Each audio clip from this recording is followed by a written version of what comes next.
January 12th, 2015, a small independent studio called Dream.make.play released its very first production, its very first game for the Amazon Kindle tablet. We then went on to port the game to the Apple iPad, the Windows Phone, and the Windows 8.1 computers. And this video is about this game. It's about the origins, actually, of this game, about how it started, where we drew inspiration from when we were creating this game, and we're gonna look back and see the history of the game and give credit to where it's due. My name is Gripeos. I am the programmer at dream.make.play, and well, let's get started. The original idea of Journey to the Core, the actual gameplay mechanic, actually originated from a game that was made in 1983 for the Atari 2600. $30. The Color Computer 3 makes learning fun. Jimmy even lets me use it for word processing. When he's my brother and I, our whole family, parents, we all lived in Greece. We grew up there on an island called Salamina, and my father had just come back from America, and he brought back with him an Atari 2600. And with that, we had 3 games. One was Pac-Man, that was built into the Atari. The other one was, I think it was called War, which it was a 2-player game. Each player controlled a tank or an airplane, and you basically did battle one-on-one, trying to shoot each other first. And then there was a third game. That third game was it was interesting. It was one of those 3-in-1 games where you popped in the cartridge and then you could select one of 3 games to play. And that game was called Pigs in Space. Every time I mention that game, there's nobody that I know that knows that game. Even like people who were crazy about Atari back in that day, I can't seem to find anybody that knows it. So it's actually kind of cool that hopefully a lot of people will watch this video and learn about this game and maybe run it through an emulator and give it a try for themselves and see what they think.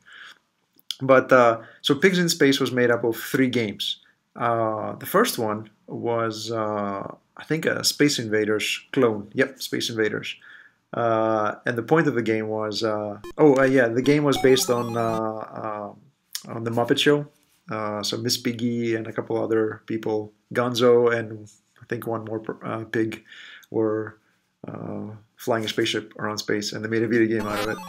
So the first game was basically a Space Invaders clone, where you had to shoot chickens, I believe. Yeah, they look like chickens. And you shoot all the chickens, and they come down at you, and then you shoot all the chickens, and you win. Which was, it's a clone. The graphics were pretty impressive for its time. It was a really fun game, but it was cool. The second game was a Frogger clone, so another clone.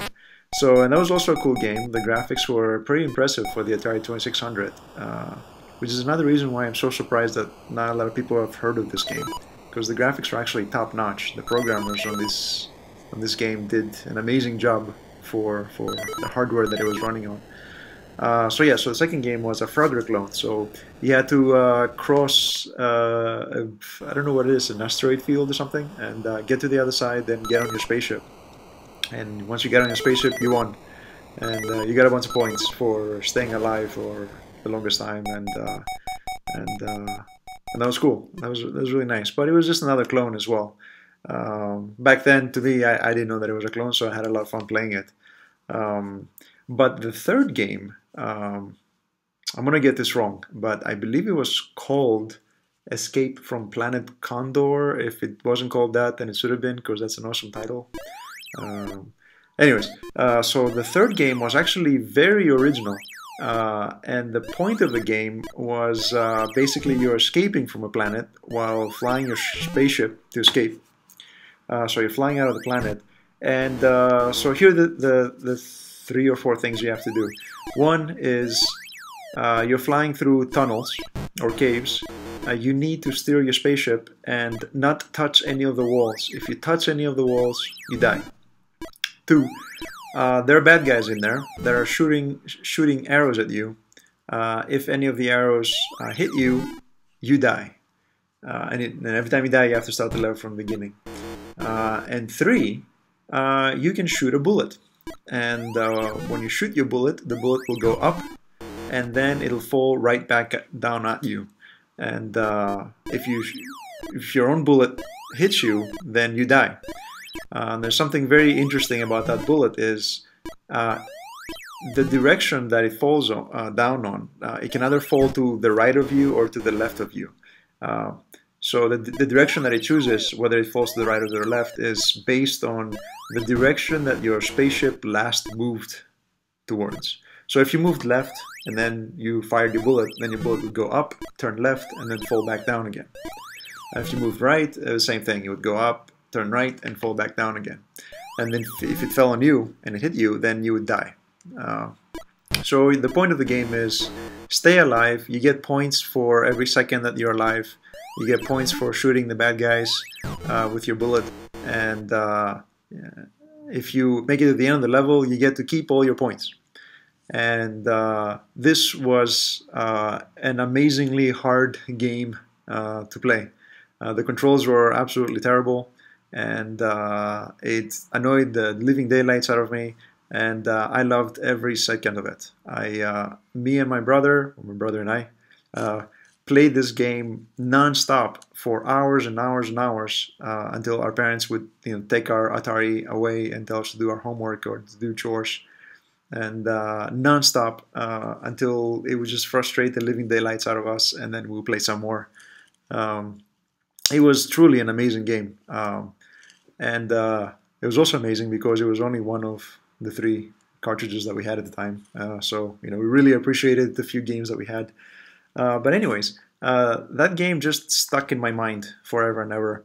And sometime last year, around September, October, I decided to just sit down and learn how to use Unity 3D.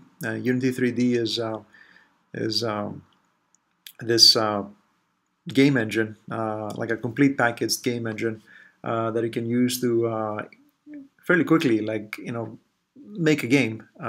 It's very powerful, very user-friendly.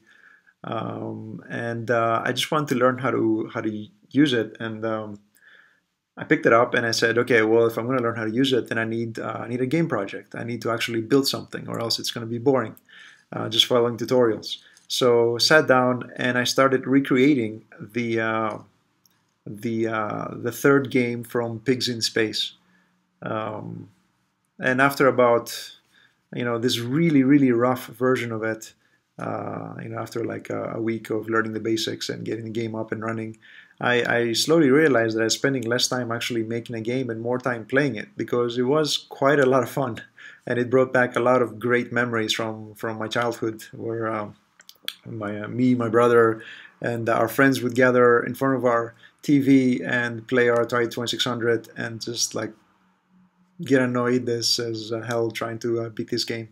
And those memories flashed back, and I wanted to make a game where I can share it with everybody and have everybody get just as annoyed and have just as much fun as I did when I was a kid playing on the Atari 2600. And out of that came Journey to the Core. So instead of Pigs in Space where you're flying out of a planet, Journey to the Core, you're actually flying into the planet, into the core of the planet. And you have a gravity gun that behaves exactly like the gravity or the gun on the spaceship in Pigs in Space. And the same rules apply. It's basically fly through the caves, try to make it to the end of the level, use your gun to shoot bad guys. If you touch the walls, you die. If you get shot by a bad guy, you die. If you shoot yourself, you die, and you start the level from the beginning. So yeah, that was basically it. So let's get into the action and see what the new version of this gameplay looks like.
So there you go. That was a quick uh, looking back into where Journey into Space came from, its origins, and where we drew inspiration from.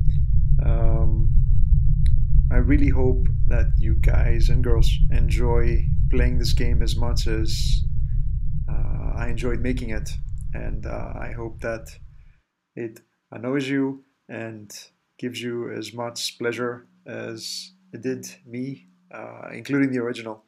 And please track down, if you can, the original Atari cartridge and check it out. If you have an Atari, dig it out, find the cartridge, play it. If you have an emulator, dig that out and find the ROM and play it.